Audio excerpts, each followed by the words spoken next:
Look at that motorcycle. It is a Yamaha. Let's try that again. Hit it! Alright, here it is. This is the brand new from the beginning. MT-09SP. Hit it, boys.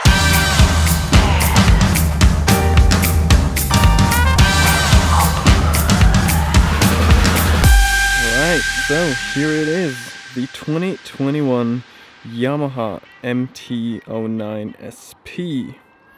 I got to borrow this for a couple of days by Speed Motorcenter. So thanks for that. The third generation of the MT-09 has arrived.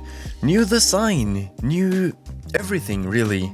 The only things left from the old model is actually a few bolts in the engine. I've heard a lot of good things about this generation of the MT-09, and if it rides as well as everyone says it does, I think most people should be able to look past its looks. It has gotten some changes. Most noticeable maybe is the headlight, which everyone I guess kind of hates. Everything on this bike is actually brand new. So it's a very different bike to ride than the second gen. That was a quick disclaimer. I did own the 2018 SP model for almost 2.5 years, so it would be natural for me to draw a comparison between the two in this video. The seating position of the MT-09 is particularly upright, even for a naked bike. Compared to its rivals, the Z900, Duke 890 and Street Triple, these all have more of an aggressive riding position. The 2021 model does, however, feel a bit more aggressive than the second generation. And what I will say is that it is much easier to anchor your body to this tank.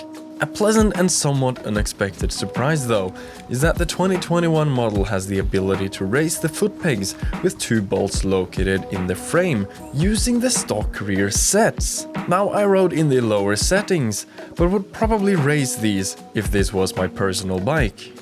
It's a completely new engine based on the previous gen MT-09, most likely to meet the Euro 5 emissions requirements. The upgrades are marginal, but they definitely did the trick. Now, just one aesthetic thing that I really would wish they would have kept is this cover right here. I really liked it in the kind of bronze color that they had going on the second generation. With loads of torque down low and this screaming 3-cylinder sound, it is hard to find an engine better suited for the road. Now, the torque is not as instant as, for example, a Duke 890, which can come across as quite brutal. The CP3 takes a bit of revving before it kicks in, but it provides an adrenaline rush like no other. The third generation of the MT-09 has been equipped with the 6-axis IMU found in the 2015 Yamaha R1. This means cornering ABS, traction control, anti-lift control and slide control. Although there is no way of turning off the ABS to slide around like a supermoto, all you really have to do is to pull the fuse. Now, one thing that really gets me excited about the electronics might not be the obvious one, is that the SP model now comes with cruise control. It's definitely not a necessity, but it's extremely convenient to have around when you're riding for longer periods of times. Now, I absolutely love the feel of the quick shifter on the MT-09, and the newly added blipper function is no different.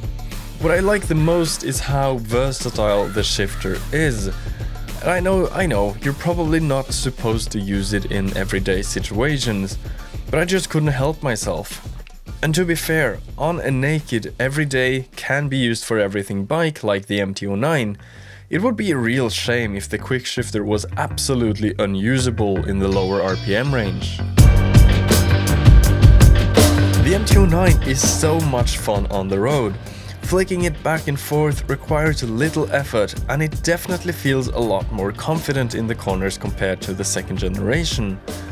Much of this credit goes to the new frame and the lowered front.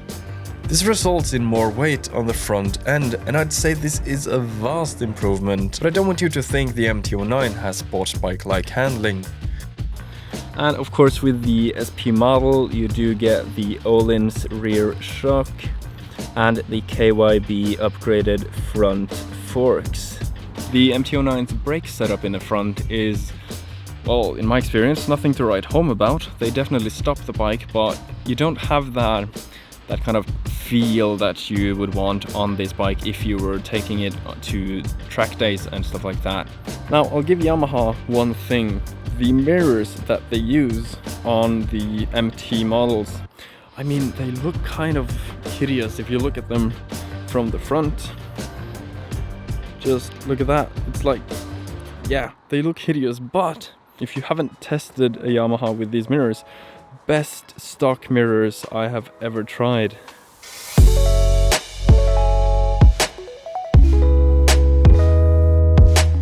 To sum it all up, this is the best MT-09 to this date in my eyes. The new frame and revised engine lives up to the MT-09 name, but now it feels much better, especially in the corners. The MT-09 is still the jack of all trades bike in my book. It's so versatile and easy to handle on the road. If you're just cruising on the highway, ripping wheelies or shredding corners on the track, this bike does everything really well. Despite the extra torque and horsepower, I do however think the third generation has lost some of its rawness compared to the second generation. What made that bike so appealing to me was the sense that I wasn't always 100% in control. The light feel in the front wheel the second generation is notorious for made it feel much more like a straight up hooligan bike.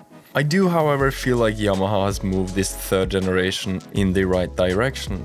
It is now more refined and would probably appeal to more people than what the alternative would be. The added electronics are a nice touch and the improved ergonomics are a very welcome feature. Now, on a personal note, I absolutely love the fact that I got to re-experience the CP3 platform from Yamaha. Despite the improvements of the third generation, this test ride reminded me why I sold my 2018 model and moved to another platform. Although I do find myself wanting the MT-09 back, and I do at times regret selling it. But this test ride reminded me of the riding position that I was not a big fan of on the MT-09. It is still a bit too upright for my liking, although this has been improved a little bit on the third generation. What do you think about the third generation MT-09SP? Leave a comment. Okay, bye.